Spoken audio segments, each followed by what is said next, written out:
अंध महासागर का एक टापू जो कि अंग्रेजों के हथियारों के आयात का प्रमुख स्थान हुआ करता था। उस समय पुलिस की एक टुकड़ी अंग्रेजों ने यहाँ पर लगाई थी, मगर देश की आज़ादी के बाद यह टापू अलग हो गया। इस टापू पर किसी देश का कोई कब्जा नहीं रहा, ना ही किसी देश ने इस द्वीप पर कोई दिलचस्पी दिखाई। धीरे धीरे वहां मौजूद पुलिस अधिकारियों ने इस पर खुद अपना कब्जा जमा लिया और अपना नियम कानून चलाने लगे। धीरे धीरे गैर कानूनी कामों जैसे ड्रग्स, मानव तस्करी, मानव अंगों के कारोबार का यह प्रमुख अड्डा बन गया। दुनिया के बड़े बड़े देशों के लिए यहाँ से मानव तस्करी की जाती। मरुस्थल के मैदानी भाग में इंसानों की खरीद फरोख्त का गोरख धंधा बखूबी कायदे से चल रहा है। दुर्जन अपने दाहिने हाथ दुर्दांत के साथ मिलकर विदेशी कस्टमर के साथ मानव अंगों और मानव तस्करी की डील में व्यस्त है और पुलिस उनके प्रोटेक्शन में लगी हुई है। तभी ऊंची पहाड़ियों की सबसे ऊंची चोटी से लगातार गोली की फायरिंग होने लगती है। गोलीबारी में कुछ मानव तस्कर और कुछ पुलिसकर्मी ढेर हो जाते हैं। तभी एक पुलिसकर्मी पहाड़ी की तरफ इशारा करते हुए कहता है, गोलियां ऊपर काली पहाड़ी से चल रही हैं। पुलिस की कुछ बाइक्स और जीप तुरंत रवाना होते हैं। पुलिस को आता देख वहां मौजूद बाइकर्स तुरंत वहां से भागते हैं और वो एक बाइक में मात्र 3 लोग थे। पुलिस की जीप और बाइक्स उनका पीछा करते हैं। तभी शूटर्स की बाइक एक पत्थर से टकरा जाती है। तीनों जमीन की ढलान में गिरते हैं और वहां से भागते हैं। तभी पीछे वाले को एक पुलिस वाला गोली मार देता है और वो वहीं पर ढेर हो जाता है। शूटर्स और तेज भागते हैं। दूसरा शूटर्स भी पुलिस की गोली खाकर खाई में गिर जाता है। खाई एक भयानक चीख से गूंज जाती है। तभी पुलिस वालों के साथ तस्करों की एक टोली भी बचे एक शूटर के पीछे लग जाती है। शूटर भाग रहा है, मगर ये क्या, ये तो महज 13 साल का टीनेज लड़का है। पीछे से ताबड़तोड़ गोलियां चल रही हैं। वो लड़का भाग रहा है और भागते भागते वो मार्केट के उस भाग में पहुंच जाता है जहां से मानव अंगों की तस्करी होती है। मार्केट कस्टमर से भरा पड़ा है। तभी माइक में अनाउंस होता है, मार्केट में एक अनजाना वायरस फैल चुका है। सभी दुकानदारों की सूचित किया जाता है कि तुरंत दुकानें बंद कर दें। प्रशासन दंडात्मक कार्रवाई करेगा कानून का पालन नहीं करने वालों को, और कानून का पालन नहीं करने वालों को किसी भी तरह से नहीं बख्शा जाएगा। मार्केट तुरंत खाली कर दें, अन्यथा होने वाले जानो माल के नुकसान की जवाबदेही आपकी स्वयं की होगी। सभी दुकानों का शटर सटासट गिरने शुरू हो जाते हैं, मगर फुटपाथ के बाशिंदे अपनी जान बचा के भागे तो भागे कहां। वो लड़का उसी मार्केट की सुनसान गलियों में जूतों की ठप ठप की आवाज के साथ दौड़ रहा है। चारों तरफ नशे में विलुप्त फुटपाथ के बाशिंदे उसे देख रहे हैं। कुछ सोच रहे हैं अच्छा शिकार आया है मार्केट में। वो उसे अपने पास बुलाने का इशारा करते हैं, मगर वो लड़का उनके पास नहीं जाता है। तभी वो एक अंधेरी सी गली में घुस जाता है। वहां उसे एक शख्स उसे अपनी तरफ खींच लेता है। लड़का कुछ बोल पाता उससे पहले ही वो उसके मुंह को अपनी हथेलियों से दबा देता है और कंबल में ढककर एक गुमनाम जगह की ओर ले जाता है। और फिर जब लड़के की आंख खुलती है तब वो अपने आप को एक अंधेरी कोठरी में पाता है। तभी लड़के को बचा के लाने वाला शख्स दिया सलाई से चिमनी जलाता है। लड़का घबराहट में पूछता है, कौन हो तुम? मुझे इस अंधेरी कोठरी में क्यों लेकर आए हो? मुझे बाहर जाना है। वो अनजान शख्स अपने चेहरे से कंबल हटाता है और लड़के को बोलता है, मैं चमनवा आहू, नहीं पहचाने मोही, मैं साहब के बंगला में काम करत हूँ, तुम बहुत छोटे छोटे रहे। लड़का उस शख्स से चिपक जाता है। चमनवा की आंखें डबडबा जाती हैं। लड़का कहता है, किसने किया तुम्हारा ये हाल? चमनवा सारी कहानी का वृतांत उसे बताने लगता है। साहब बहुत अच्छे इंसान रहे, मगर जब से दुर्जन आया था तब से काली पहाड़ी के गांव मानव तस्करी का अड्डा बन गए थे।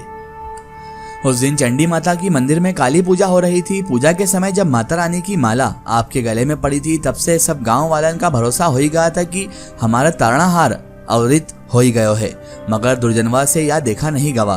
काली पूजा में गोली चलवा दी तो बहुत से सारे गांव वाले मारे गए और उन्हीं सब में हमारे साहिब भी शहीद हो गए। इतना बोलकर चमनवा फफक फकक कर रोने लगा। वो रोते हुए इस लड़के से पूछता है, तुम्हारी बहन और अम्मा कहाँ गई? तो वो लड़का जवाब देता है कि पिताजी की मौत के बाद दुर्जन के आदमी गांव आए थे, अम्मा और बहन दोनों को गोली मार दी। मैं किसी तरह जान बचा के भाग गया उस जगह से, और जंगल में आदिवासियों की टोली जो अपने अधिकारों के लिए सरकार के खिलाफ लड़ रही है, उन्हीं के साथ लड़कों की एक कंपनी गैंग बना लिया हूँ। घने जंगल के सन्नाटे को चीरती सियार, गिदड़ और लोमड़ी की आवाजें, इसी बीच जंगल में डर्ट बाइक्स की आवाज सुनाई देती है और सारा माहौल एक बार फिर शांत हो जाता है। अलग अलग दिशाओं से आकर बाइकर्स एक जगह पर एकत्र होते हैं। सब बाइकर्स अत्याधुनिक हथियारों से सुसज्जित हैं। तभी एक बाइकर बोलता है, आज काली पहाड़ी के पास वाले मरुस्थली मैदान पर दुर्जन मानव तस्करी की बहुत बड़ी डील करने वाला है। हमारा लक्ष्य है कि ये किसी भी सूरत में ये मानव की खेप समुद्र के खड़े शिप तक नहीं पहुंचने चाहिए। इसके लिए हम अपनी जान की बाजी लगानी पड़ी, तब भी हम अपनी जान की परवाह किए बिना इस मकसद को अंजाम तक पहुंचा देंगे। और इसी बात की सबने सहमति भी कर ली। और जीत का नारा लगाते हुए वहां से चले जाते हैं। और फिर हमने मिलकर आज दुर्जन की फौज पर हमला कर दिया। दुर्जन के बहुत से साथियों को मार गिराया हमने। वहीं वो हमारा पीछा कर रहे हैं। मेरे 2 साथियों को उन्होंने मार गिराया है, मगर कोई बात नहीं, हम उनकी मौत का बदला जरूर लेंगे। और इतना कहकर वो कोठरी के बाहर निकलने लगता है। तभी चमनवा उसे भीतर की ओर खींच लेता है। लड़का थोड़ा भड़कता है, फिर शांत हो जाता है और कहता है कि क्या मैं अपने दोस्तों की मौत को जाया जाने दूं? नहीं छोड़ूंगा मैं दुर्जन को, बहुत बड़ी कीमत चुकाना पड़ेगी दुर्जन को। चमनवा कहता है अभी खतरा टला नहीं है, दुर्जन के आदमी यहाँ चप्पे चप्पे में फैले हुए हैं, तुम्हें देखते ही जान से मार देंगे। हम उसे मारेंगे, सही समय का इंतजार करो। साहेब की मौत अभी भूला नहीं हूं मैं। दुर्जन का ख्याल आते ही मेरे रोम रोम में आग लग जाती है। दिल में बदले की आग शोलों का रूप धारण कर लेती है और वो लड़का शांत हो जाता है। दोनों कोठरी का एक कोना पकड़कर शांत बैठ जाते हैं और माहौल के शांत होने का इंतजार करने लगते हैं। तभी वो लड़का चमनवा से पूछता है तुम तो पिताजी के साथ थे ना, फिर कैसे बच गए? चमनवा बताता है साहब की मौत के बाद दुर्जन का अत्याचार बढ़ गया था। उसने छोटे मोटे ड्रग सप्लायर को भी नहीं बख्शा, सबको चुन चुनकर मारना शुरू कर दिया। प्रशासन उसके हाथ में था, जो उसकी तरफ मिल गया उनको वो रहने दिया, मगर जिन्होंने उसका विरोध किया उन्होंने उसे जान से मार दिया। साहब की मौत के बाद मुझ पर भी मानव तस्करी का आरोप लगा दिया गया। मेरी नौकरी चली गई, कुछ दिन जेल में रहा, मगर कोई पुख्ता सबूत मेरे खिलाफ ना मिलने की वजह से मुझे जेल से रिहा कर दिया गया। पेट पालने के लिए मैंने ड्रग्स मार्केट में एक छोटी सी दुकान खोल ली थी। धंधा अच्छा चलने लग गया था, मगर दुर्जन के आदमियों को मेरी भनक लग गई और एक दिन उन्होंने मेरी दुकान पर हमला बोला, मेरे चेहरे पर एसिड फेंका, जिससे मेरा चेहरा बुरी तरह से जल गया और मुझ पर ताबड़तोड़ गोलियों की बौछार कर दी। मैं वहां से बचते बचाते अपनी बाइक से भागा। वो पीछे पीछे थे, मैं आगे आगे। गोलियां ताबड़तोड़ चल रही थी। मैं मौका पाकर बाइक से कूद गया और मेरी बाइक एक गहरी खाई में गिरकर जल गई। दुर्जन के आदमियों ने समझा कि मैं मर गया और कुछ दिन बाहर रहने के बाद मैं गूंगा बनकर फिर वापस आ गया और इन्हीं के बीच भीख मांगकर गुजर बसर करने लग गया हूँ। बदले में कुछ मांस के टुकड़े और कभी कभी एक आध ब्रेड मिल जाती है, उसी पर जिंदा हूँ। मेरा चेहरा जला होने की वजह से कोई मुझे पहचान नहीं पाता है और गूंगा बहरा बना हूँ ताकि लोगों को शक भी ना हो कि मैं वही चमनवा हूँ। धीरे धीरे मैंने अपनी ये गुफा तैयार की और इसमें मैं रहने लगा, क्योंकि मैं गांव वालों के बीच रह भी नहीं सकता था, क्योंकि अगर कोई भी मुझे पहचान लेता तो मेरी जान जा सकती थी। इसीलिए मैंने इस गुफा को चुना और आज तुम्हें यहाँ पर इसलिए लेकर आया हूँ कि जब मैंने देखा कि तुम्हारे पीछे वो लोग लगे हुए हैं और तुम्हारे पीछे भी ताबड़तोड़ गोलियां चल रही है, तो मैं तुम्हारा पीछा करते हुए उस जगह पर पहुंचा जहाँ से मैंने तुम्हें खींचा था और उसके बाद तुम्हें मैं यहाँ पर ले आया बिना बताए, क्योंकि अगर मैं तुम्हें वहाँ पर सब कुछ बताने जाता तो शायद वो लोग हमको रंगे हाथों पकड़ लेते और तुम तो मरते ही साथ में मैं भी मर जाता और साहब का बदला कोई भी नहीं ले पाता।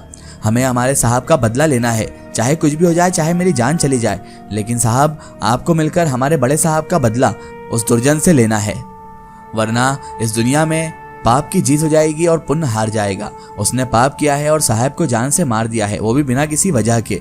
अगर उसे नहीं मारा गया तो हमारे साहब की आत्मा को शांति नहीं मिलेगी और हमारा इंतकाम भी अधूरा रह जाएगा।